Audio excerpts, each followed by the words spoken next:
देखिए, प्रशांत किशोर जी का इस तरह का बेबुनियादी आरोप जो लगा रहे हैं सरकार के ऊपर, पहले अपने गिरबान में उनको झांक के देख लेना चाहिए कि वो करते क्या है। और चुनाव में जिस तरीके से वो धन बल का नाम तो रखे हैं जन सुराज, और हम तो कहते हैं कि वो जन नहीं है, वो धन है। और सुराज का मतलब वो कहते हैं कि सुंदर राज। तो धन का सुंदर राज की बात वो कर रहे हैं ना, जन की सुंदर राज की बात वो नहीं कर रहे हैं। तो प्रशांत किशोर जी कब किस पे क्या बोलते हैं, इस पे कोई मायने मतलब नहीं रखता। नमस्कार, आप न्यूज़ फाउंडेशन देख रहे हैं। मैं हूं आपके साथ वंदना।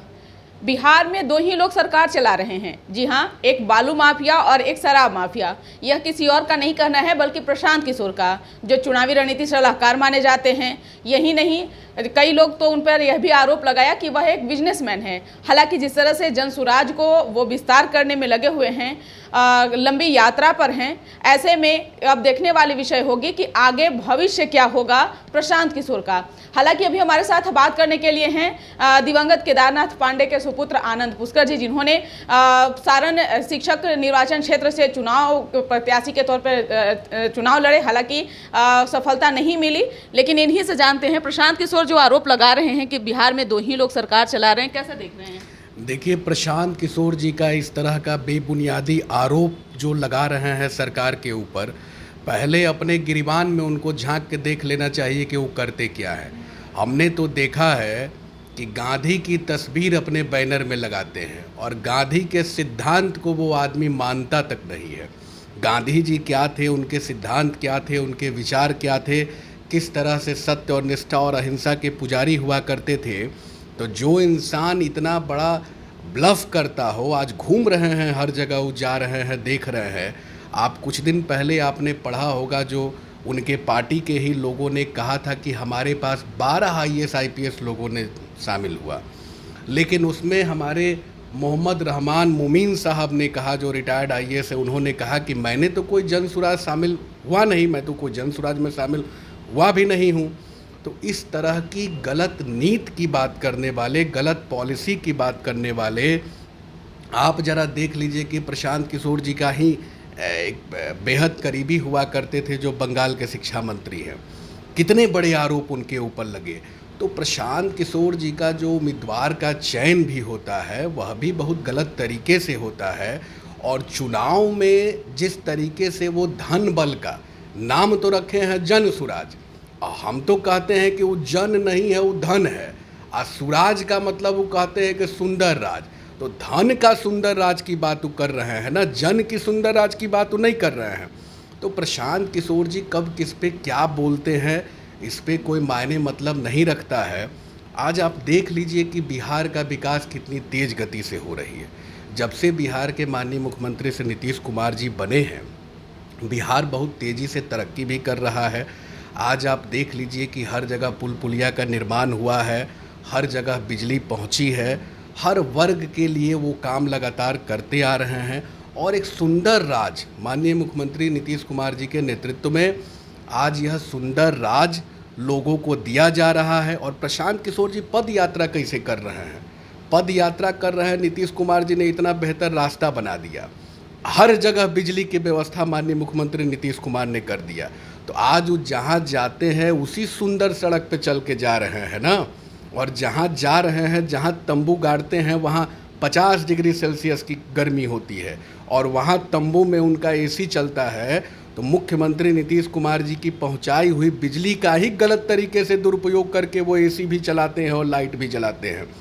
तो आज बिहार के विकास में मुख्यमंत्री से नीतीश कुमार जी की बहुत अहम भूमिका रही है और लगातार बिहार के हित में वो काम कर रहे हैं। आज आप देख लीजिए कि देश को बचाने के लिए भी मुख्यमंत्री कितना आगे बढ़ के देश को बचाने का भी काम कर रहे हैं। और बिहार वासियों के लिए यह सौभाग्य की बात हो रही है, जो हम लोग के, हमारे राज्य के जो हमारे मुखिया हैं, वह आज देश हित की भी बात सोच रहे हैं। और वहाँ भी देख रहे हैं कि जिस तरह की भ्रांतियाँ हो रही है, जो मिसलेनियस तंत्र का जो दुरुपयोग हो रहा है, उसको ठीक करने के लिए लगे हुए हैं। और आज सारे घटक दलों को एक करने की जो बात हो रही है, यह एक फिर से जो 24 का जो चुनाव होने वाला है, उस चुनाव में एक बेहतर शासन प्रशासन की व्यवस्था करने के दृष्टि में यह काम बिहार के माननीय मुख्यमंत्री जी ने। लेकिन सवाल सिर्फ प्रशांत किशोर की ही नहीं है। आरसीपी ने भी नीतीश कुमार को लेकर के क्या क्या नहीं कहा, सम्राट चौधरी ने क्या क्या नहीं कहा, तो ये तमाम चीज़ों फिर को कैसे सुलझा पाएंगे नीतीश कुमार? एक तरफ क्या लगता है विपक्षी दलों को एकजुट कर पाएंगे? देखिए, विपक्षी दलों को तो एक जरूर कर लेंगे। और आपने जिनका नाम लिया आरसीपी सिंह का, तो आरसीपी सिंह साहब को बिहार के माननीय मुख्यमंत्री नीतीश कुमार ने ही बहुत आगे तक बढ़ाया। उनको जो है कि केंद्रीय मंत्री तक वो बनाए, कई बार उनको राज्यसभा में भेजे, आईएएस की नौकरी छोड़ के वो आए थे और आने के बाद जो है कि सारा सुविधा सारी सिस्टम उनको नेम फेम बिहार के माननीय मुख्यमंत्री जी ने ही उनको प्रोवाइड भी कराया। और आज जिन्होंने आपकी पहचान दिया, जिन नेता ने आपकी सबसे बड़ी पहचान दी, आज आपको बिहार में आरसीपी सिंह को कौन जानता था? कोई नहीं जानता था। लेकिन माननीय मुख्यमंत्री जी के द्वारा ही उनको लोगों ने जाना। और इस तरह की बात अगर वो करते हैं तो बिल्कुल बेबुनियादी बात है। और रही बात की सारे घटक दलों की एक करने की बात, तो आज आप देखिए कि धीरे धीरे जो माननीय मुख्यमंत्री जी का जो प्रयास है वो एक सफल दृष्टि की ओर बढ़ते जा रहा है।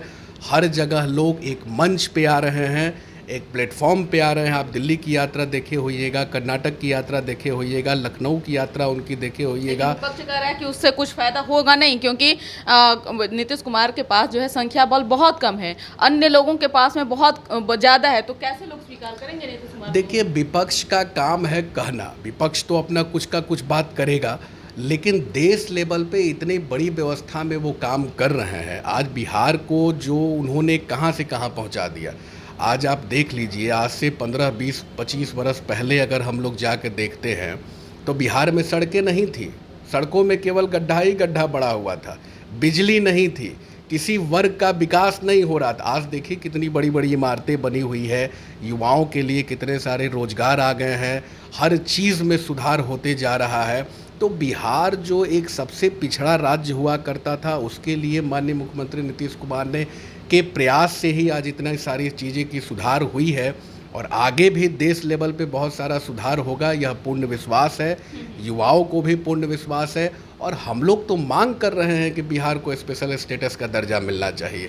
आज आप देख रही होंगी कि स्पेशल स्टेटस अगर हम लोग को मिल जाता है, और केंद्र की सरकार काहे नहीं हम लोग को दे रही है स्पेशल स्टेटस, वो तो हमारे बारे में बिल्कुल कभी सोच भी नहीं रही है कि हमारा मुद्दा क्या है, हम कहाँ से उठ के आए हैं, किस तरीके से हमारे बिहार की जनता की सोच रही है, किस तरीके से बिहार का विकास होगा। और बिहार के विकास में लगातार माननीय मुख्यमंत्री नीतीश कुमार जी सोच रहे हैं, और उनके नेतृत्व में जो यह महागठबंधन की सरकार बनी है बहुत बेहतर तरीके से काम भी कर रहा है। और देश लेवल पे भी हम लोग एक हो रहे हैं। यह प्रशांत किशोर जी, आरसीपी सिंह और सम्राट चौधरी कहीं रहने वाले नहीं हैं। इन लोगों का अपना राजनीतिक कोई वजूद नहीं है, और जिनका राजनीतिक कोई वजूद नहीं होता है वह बड़े राजनीतिक वजूद रखने वाले लोगों के ऊपर, व्यक्तित्व के ऊपर अगर कोई हमला करते हैं तो बिल्कुल वह बेबुनियादी होता है।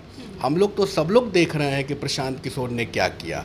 आप जरा सोच लीजिए कि प्रशांत किशोर जी 15 वर्ष पहले से देश की रणनीति बना रहे हैं, और देश की रणनीति बना रहे हैं तो उनके रणनीति में कहीं शिक्षा और शिक्षक और कहीं विकास की कोई बातें रही है?